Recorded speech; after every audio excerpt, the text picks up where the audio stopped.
BBC Sounds. Music, radio, podcasts.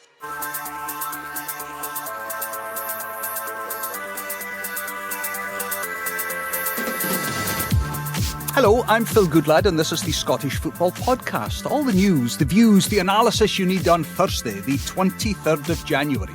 And can Rangers take another step to Europa League glory this evening? Igman with the opportunity to make it 4. That is wonderful from Hamza Igman. A touch of absolute class from the young striker. Nice 0, Rangers 4. Rangers 8th in the Europa League. They take on 7th place Manchester United at Old Trafford. Meanwhile, last night... Ida's inside the penalty area. Ida, it's a goal! And Amina celebrates, but it's an own goal! But who cares? Because Celtic are on the brink of the playoff round! Celtic sealing their place in the playoff round of the Champions League. But what a way to do it. Plus, is a transfer on the cards for one of Scotland's hottest young talents. Head down, looking at the ball. He knows where he's going to put it already. Little shuffle, runs up, makes no mistake. Motherwell back in level terms. Young Lennon Miller scores yet again from the spot. The bids have started for Motherwell's rising star Lennon Miller. Will he move in this window? The Scottish Football Podcast from BBC Sport Scotland. Great to have you along this morning, and great to have you along of a morning that I think as a Scottish football community we can all come together to celebrate the fact that our champions are into the knockout stages of the Champions League. Jamie Murphy is the former Rangers winger who'll be casting his eye on all things Rangers tonight. First things first though, Jamie, congratulations to the Scottish champions. It just makes the Champions League look more palatable when the Scottish side is through. It does. It's always good for the country if a team can get through to any knockout stage, but particularly the one in the Champions League. And they've deserved it. They've done great in the Champions League so far this year. Last night, obviously after a difficult first half, something a little bit different, some disallowed goals, missed penalty. I think they deserve to go through. So, they can now relax a little bit going to Villa next week, and that'll be an enjoyable one for the fans to watch. Yeah, and it should be a double win for Scottish sides because we've got Mark Critchley from The Athletic who's going to focus on Manchester United for us. But already, Mark, we know that Rangers are going to win tonight and then Celtic next week will go down to Villa and beat them. Scottish football rampaging in Europe.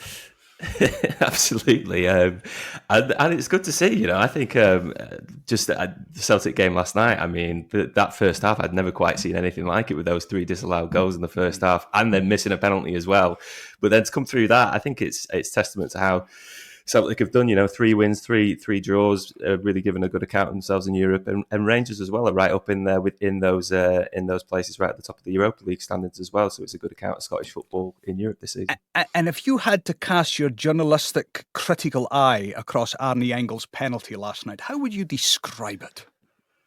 Poor, weak, tame. I think I'd have to go back through the thesaurus review more. Yeah, look, when you get given a penalty after having like 3 disallowed goals by that point as well, you're just begging for one to go in. I don't know if I was a Celtic fan inside Celtic Park last night, I might have just walked out at half time with hanging my head in disbelief. But no, look, they got the job done in the end, and it's a great boon for Scottish football to have a team in the knockout stages. And this is what this Champions League format, this revised European format, is all about. It's about having a few different faces in the knockout stages of the Champions League.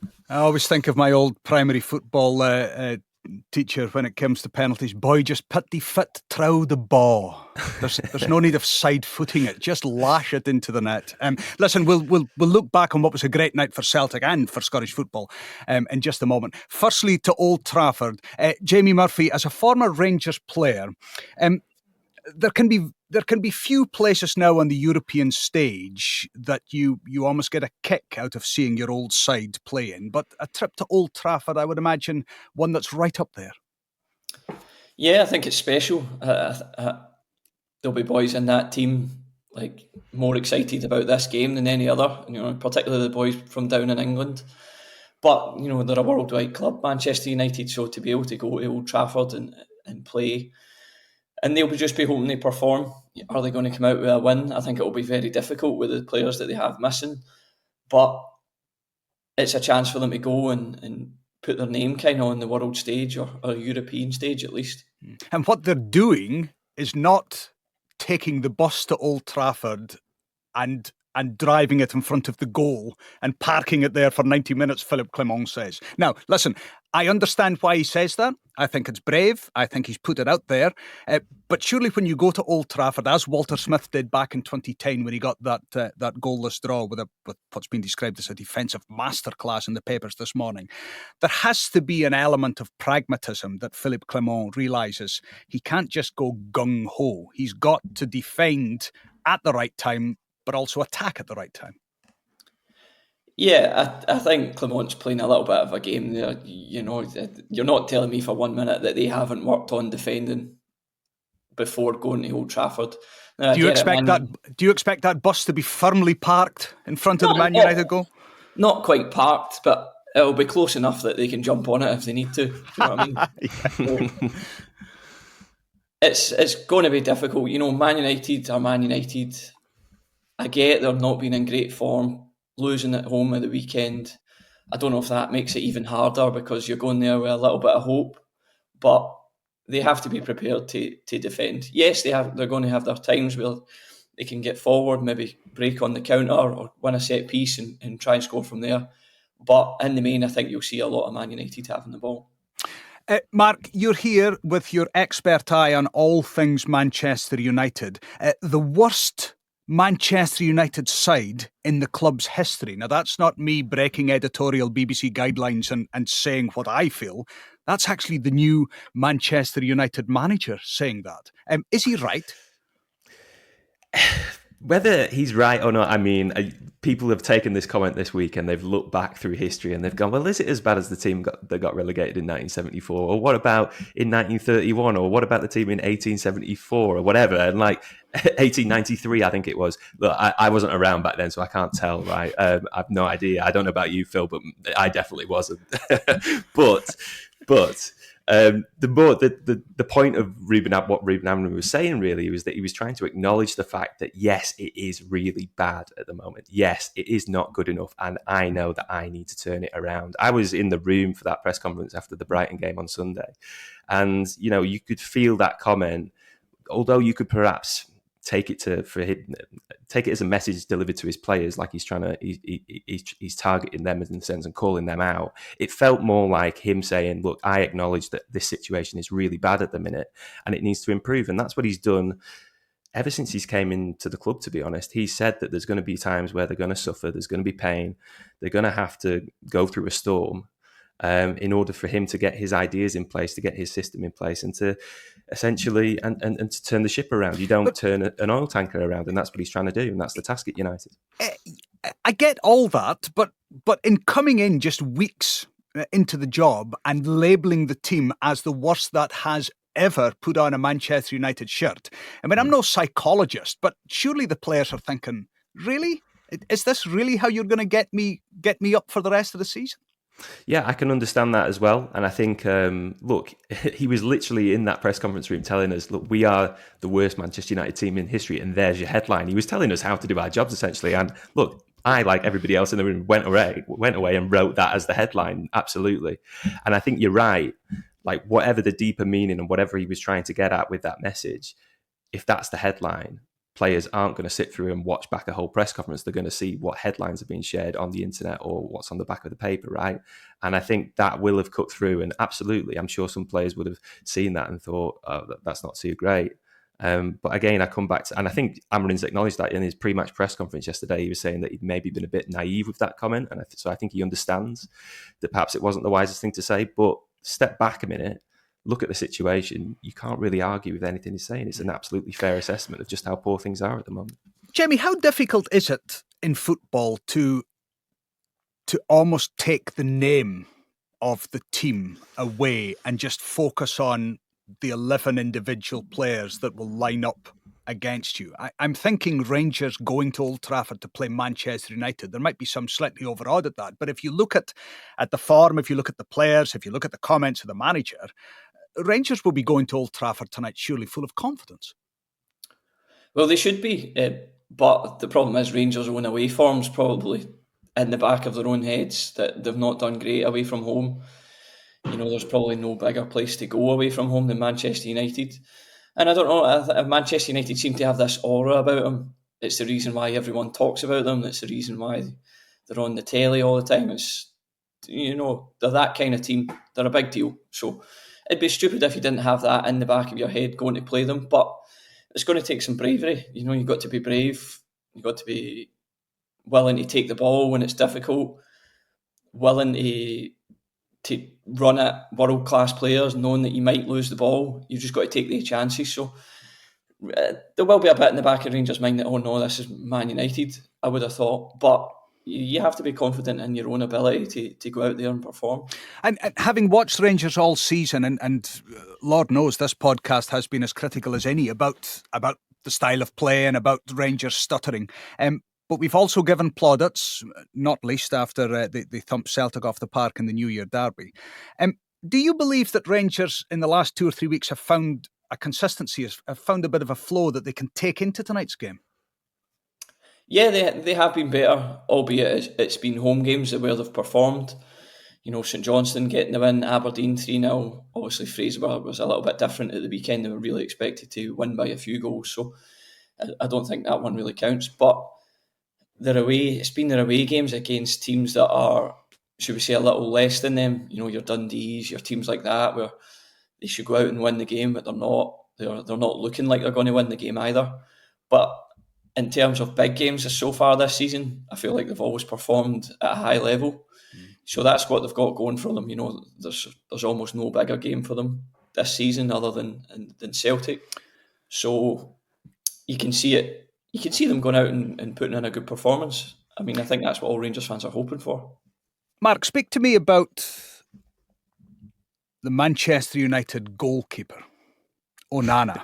Okay. Who nearly every Saturday night when I settle down to watch Match of the Day, he is front and centre, having done something brilliant and then something equally daft. And if social media is anything to go by, I can't remember that guy who he's got some traction over this season with, he commentates for the game and he goes absolutely berserk when Manchester United lose their goal. I can't remember his name. Can you remember? Mark Goldbridge, That's it, Goldbridge. I mean, I sometimes feel as if he's going to have a heart attack every time he mentions the word Onana. Will he play tonight for Man United?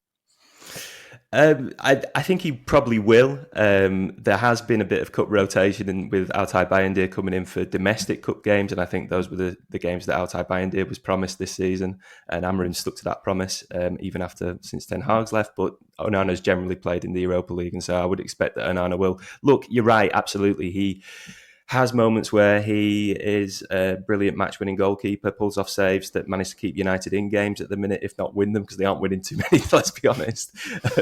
But at the same time, there's constant errors that have undermined him really since the start, since he came in at the beginning of last season. And I think he's a player, who, speaking to people, he needs that run of form. He needs that confidence in order to keep performing. Because if he does make a mistake, they usually follow in sequences, and I think you're seeing that.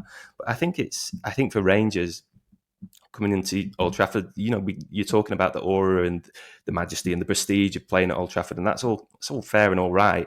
But this is a United side that's lost 4 of the last 5 at Old Trafford. They're conceding the first goal so regularly in games. Forest did it, Bournemouth did it, Newcastle did it, Southampton did it, Brighton did it at the weekend. If Rangers can score first tonight, if Onana makes a slip up like he has in the last few weeks, then that's going to be a huge benefit to them, a huge boon for them. And I could honestly see them getting a result if that happens, because Old Trafford is not a nice place for United players to play in at the minute. It's so nervous, it's so anxious, it's quite miserable at times as well. And I think if Rangers can make a good start and take advantage of that, then yeah, they can get a result tonight. Manchester United against Rangers, another big night for you on BBC Radio Scotland. Sports Sound on air from 6 o'clock live from Old Trafford. 7th plays 8th in the Europa League as Rangers go down to Old Trafford.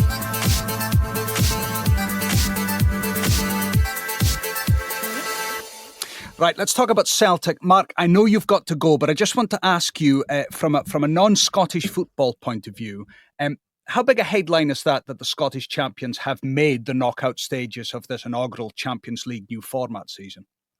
I think it's huge. Like I was saying, I think when this new format came in, I think there was a lot of people that were very sceptical about it, and I think there are reasons to be sceptical about it at the same time, because people talked about, clubs from nations like Scotland or wherever, perhaps being able to make the knockout stages more often. You are also seeing a lot of big teams kind of struggling, like Manchester City last night, right? They're right on the brink of elimination as well. So I think what this new format has done it's just shaken things up a little bit. And, I think we all need to kind of reserve judgment slightly until perhaps we've seen the whole of this group stage progress, and we see actually what happens and how many different teams are there in the knockout stages. But absolutely, I think it's been really entertaining so far, and it's been something different in the competition that perhaps needed a bit of a shake-up, and it actually needed that representation from Scotland and other nations as well in the latter stages of it, because we got very used to and very bored of seeing the same old 16 teams battling it out for progress every season. Mark Critchley, we'll let you go from The Athletic. Thank you very much indeed for joining us this morning.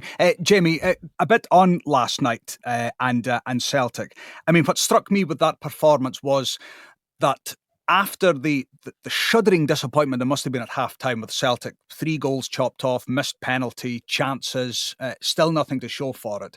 That was almost beginning to look like a typical Scottish football hard luck story. And yet with 4 minutes to go, they got the breakthrough and they got the win they deserved.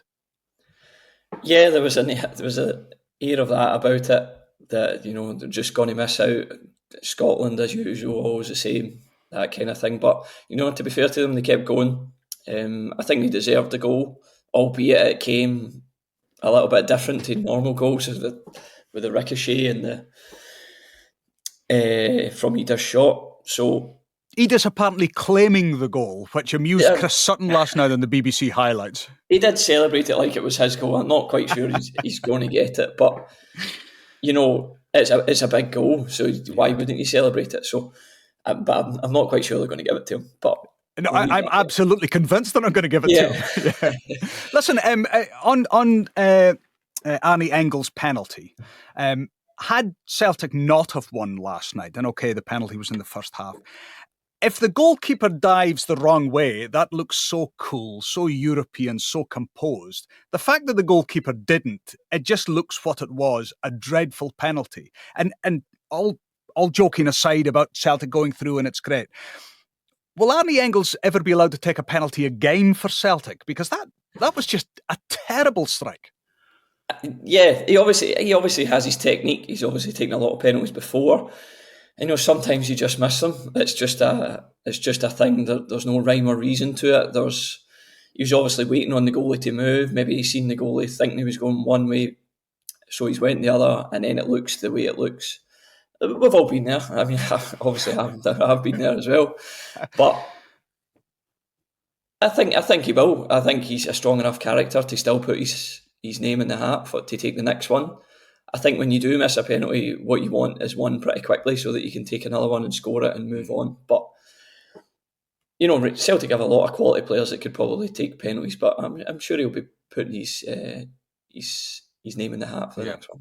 And a word on Kasper Schmeichel. I mean, quite the 24 hours for him, signing a new deal until 2026. And then actually, we're speaking about all Celtic's chances. That double save in the second half from Kasper Schmeichel, you could almost argue was as important as the winning goal. It was excellent, and it keeps them in the game.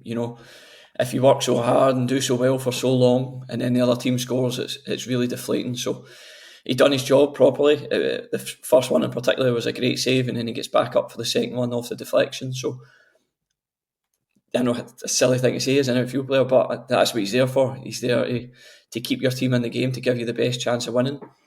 And he did that, and he's been great this season for Celtic, hence why he signed that new contract. You hate goalkeepers, don't you, Jamie? That's what he's there for. I mean, let's give him no praise at all. Yeah, well, goalkeepers are frustrating sometimes, but your best friends at all time. Listen, in the crazy world of the January transfer window, and this is a story developing, Motherwell rejecting a £2.5 million bid for Lennon Miller, Frankfurt and Udinese now hunting down the services of the 18-year-old. Jamie, how difficult is it for Motherwell as a club to refuse such money for such a young player. Arguably, their standout player of the season, and maybe even the last couple of seasons. But £2.5 million is a lot of money for Motherwell to turn down. It is, and I'm sure there's been thought going about it when first that offer comes in. That is, like you said, a large amount of money to reject.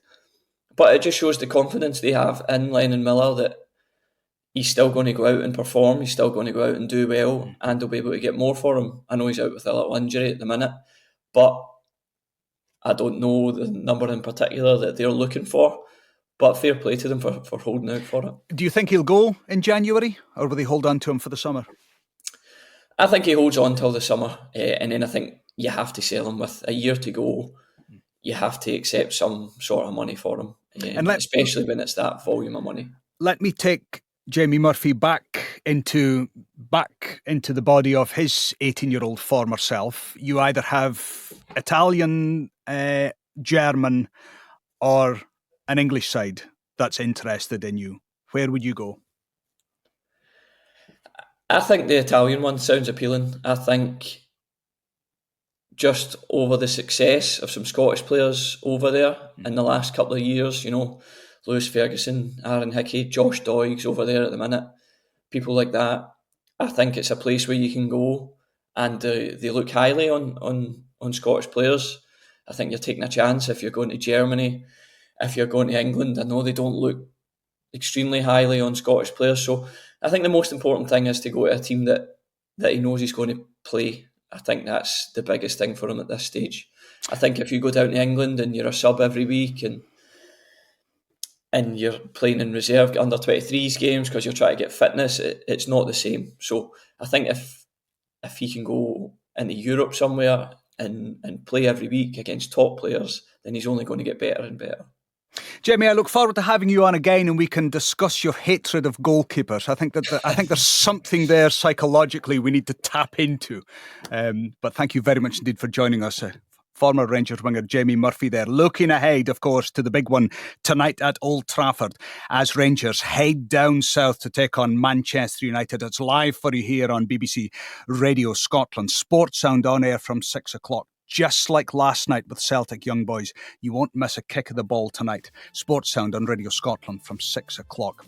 My thanks to Jamie Murphy and before him to Mark Critchley from The Athletic. Really good to get an insight on the Manchester United team that Rangers will face a little later. Remember, we're here with new episodes of the Scottish Football Podcast bright and early every day. If you don't have your notifications turned on your phone, well, let me ask you to do that. If you don't, and you're going to do that, but before you do that, go to BBC Sounds and just click on play. You'll get it there. I'm Phil Goodlad. Enjoy the beautiful game and we'll speak again soon.